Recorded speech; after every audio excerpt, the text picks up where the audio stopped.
नमस्कार दोस्तों, आप देख रहे हैं बीवी न्यूज़ और मैं हूं आलोक कुमार।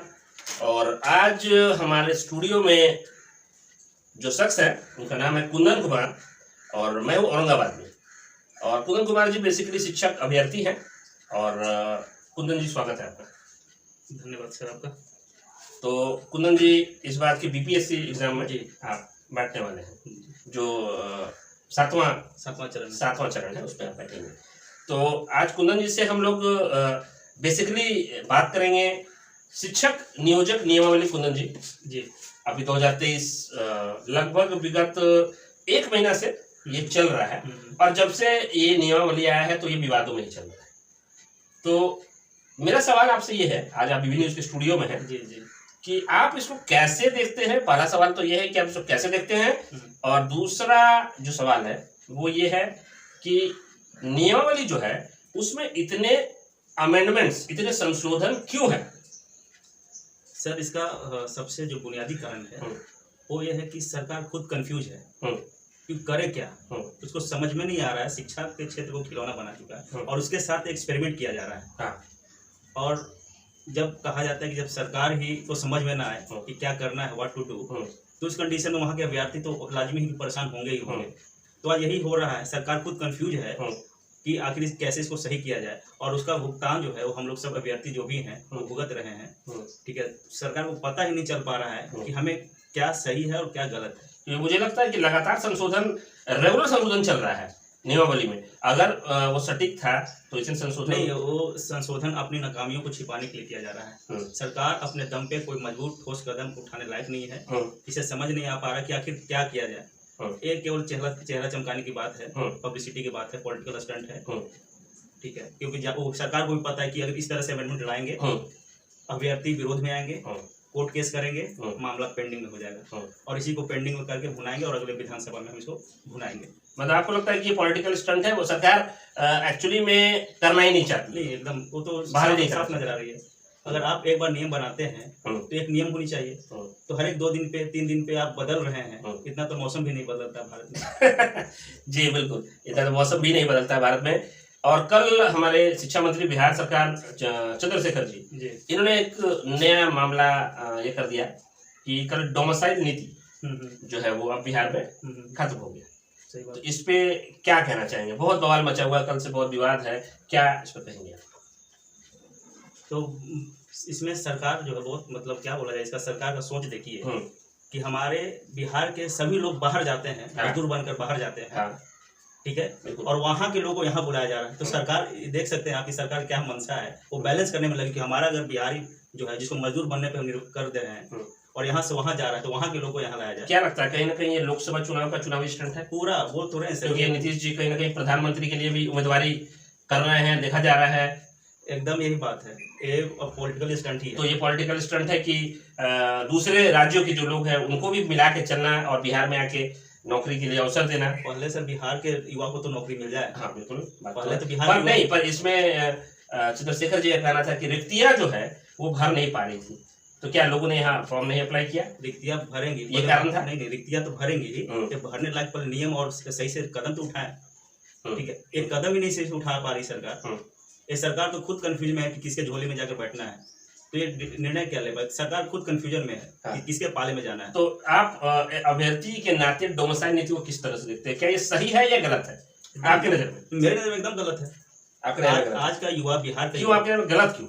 इसलिए गलत है कि आज के डेट में जितने भी राज्य हैं, नजदीकी जितने भी राज्य, पर बिहार, पर मेरा कहना दूसरा है। मेरा कहना है कि भारत तो एक देश है और हम सभी लोग भारत के ही नागरिक हैं। तो उसमें ठीक है, बिहार में उनको मौका दिया जा रहा है बिहार सरकार के द्वारा। दिक्कत क्या है? सर दिक्कत ये है, और बड़ी जो दिक्कत है, जो मेजर दिक्कत है कि बिहार एक गरीब देश, गरीब राज्य है। ठीक है, तो पहले तो अर्थव्यवस्था यहाँ का सुधारना होगा। अगर यहाँ के व्यक्तियों को अगर अर्थव्यवस्था सुधार लेंगे तो भी कि हम आगे भी बढ़ पाएंगे। तो हमारा तो अर्थव्यवस्था ही कमजोर है। पर इसमें मैं आपको रुकूंगा।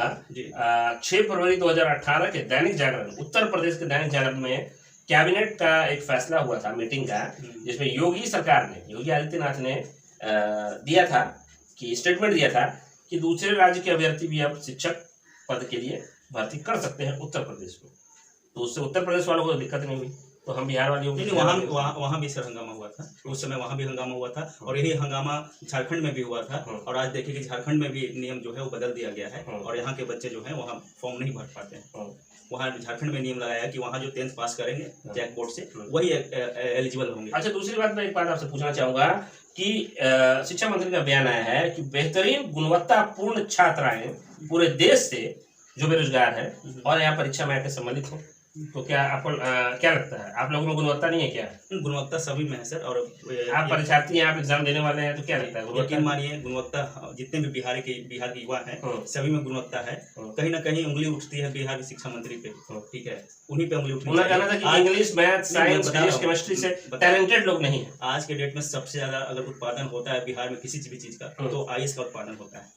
तो फाइनेस्ट ब्रेन जो होता है वो बिहार से जाता है और पूरे भारत में उसका डंका बजता है। तो ये अगर कहना है कि हमारे काबिल टीचर नहीं मिल पा रहे हैं या अभ्यर्थी नहीं मिल पा रहे हैं, तो थोड़ा सा उनको सोचना चाहिए, समझना चाहिए और रिसर्च करना चाहिए। ऐसे ही माइक पे भाषणबाजी नहीं कर देना चाहिए कि क्या हम बोल रहे हैं उसका और उसका क्या दूरगामी प्रभाव पड़ेगा। आज ये सिंपल इनका स्टेटमेंट जो है वो बिहार की जगहसाई हो रही है। हर कोई बिहारी को फिर से वही नजर में देख रहा है कि ये लोग कोई काबिल नहीं है, ये लोग लेबर मजदूर ही बन पाएगा। तो दुर्भाग्य की बात है कि हमारे पास ऐसे शिक्षा मंत्री हैं, ठीक है, तो क्या कहा जाए। तो लोकतंत्र है, लोकतंत्र में गधे भी पहलवान होते हैं। जी, तो अब ये बताइए कि आप ये जो शिक्षक नियोजक नियमावली है, ये बहुत लोग कह रहे हैं कि अभ्यर्थियों के साथ एक धोखा है, इसको कैसे देखते हैं और क्या इस पे आपका वक्तव्य है? अभ्यर्थियों के साथ सिंपली बहुत ज्यादा धोखा है। पहले ये बोला गया कि आप सीटेट क्वालिफाई होइएगा या स्टेट क्वालिफाई होइएगा, उसके अनुसार मेगा बनता है और उस पर नियुक्ति होती है, यही होता था पहले।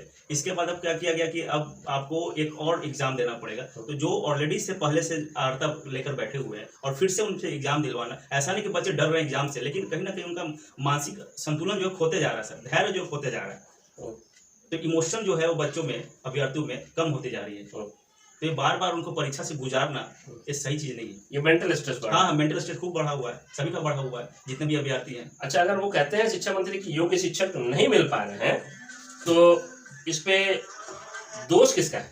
फिर से सर क्या? योग्य शिक्षक अगर नहीं मिल पा रहे हैं तो ये किनका दोष है? शिक्षा व्यवस्था की दोष है। आखिर योग्य शिक्षक कौन करेगा? यहाँ के टीचर करेंगे। तो टीचर स्कूल में जाएंगे और आपने स्कूल को क्या बना के रखा है? आपने आज स्कूल का कंडीशन देख लीजिए, ना सही से भवन है, ना सही से पालन हो रहा है नियम का, कानून का, सभी व्यवस्था चरमराई हुई है। तो आखिर बच्चे तो वहीं से पढ़ के निकल रहे हैं, तो कैसे निकलेंगे?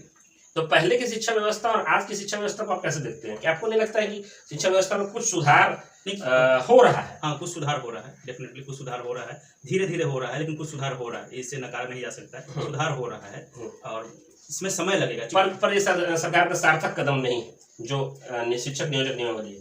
सार्थक कदम सार्थक कदम इसलिए नहीं है कि वो बार बार एग्जाम लेने कोई तुक नहीं बैठता है। जब बच्चे ऑलरेडी 2 परीक्षा पास कर चुके हैं, फिर से परीक्षा से गुजारना और फिर से उनका स्ट्रेस बढ़ाना एक कोई उचित कदम नहीं। और दूसरी बात है कि खुद कंफ्यूज है कि क्या नियम को लाया जाए, क्या नियम को छोड़ा जाए। उसमें बच्चे भी फॉर्म को भर नहीं पा रहे हैं कि आखिर होने वाला क्या है। कंफ्यूज है सरकार के कार्य पद्धति को लेकर।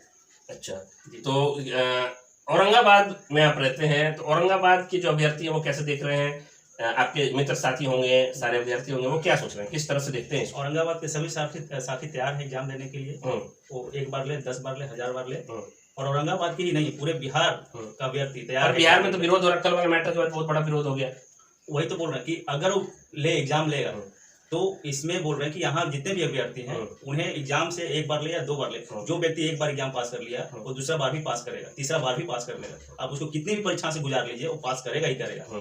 लेकिन कहीं ना कहीं नाकामी है सरकार की कि रोजगार देने के नाम पे केवल कोर्ट केस और ये सब हंगामा और लाठीचार्ज करवाया जा रहा है। और ये पॉलिटिकल पूरा पॉलिटिकल है और कुछ नहीं है। नौकरी देना होता तो कब का सबको मेरिट के आधार पे नौकरी मिल गया होता। चलिए, तो कुंदन जी बहुत बहुत धन्यवाद आपका। आप हमारे स्टूडियो में आए और अपना महत्वपूर्ण समय दिया, अपना वक्तव्य दिया। तो दर्शकों, आपने देखा ये कुंदन जी थे, अभ्यर्थी हैं औरंगाबाद से, और इन्होंने अपना वक्तव्य बताया। और कहीं ना कहीं आक्रोश तो है, अभ्यर्थियों में गुस्सा है, आक्रोश है, क्योंकि शिक्षक जो नीति है, शिक्षा की नीति, उस पे लोगों का विरोध है। परीक्षा से कहीं कोई किसी को परहेज नहीं, कोई विरोध नहीं है। जब परीक्षा से इनका कहना है कि सरकार 1 बार नहीं 10 बार करें और हमें परीक्षा से कोई दिक्कत नहीं है। तो ये था लेटेस्ट अपडेट जो शिक्षक नियोजक नियमावली 2023 पर। और बने रहिए बीबी न्यूज के साथ। आप देख रहे थे बीबी न्यूज आलोक कुमार के साथ। धन्यवाद।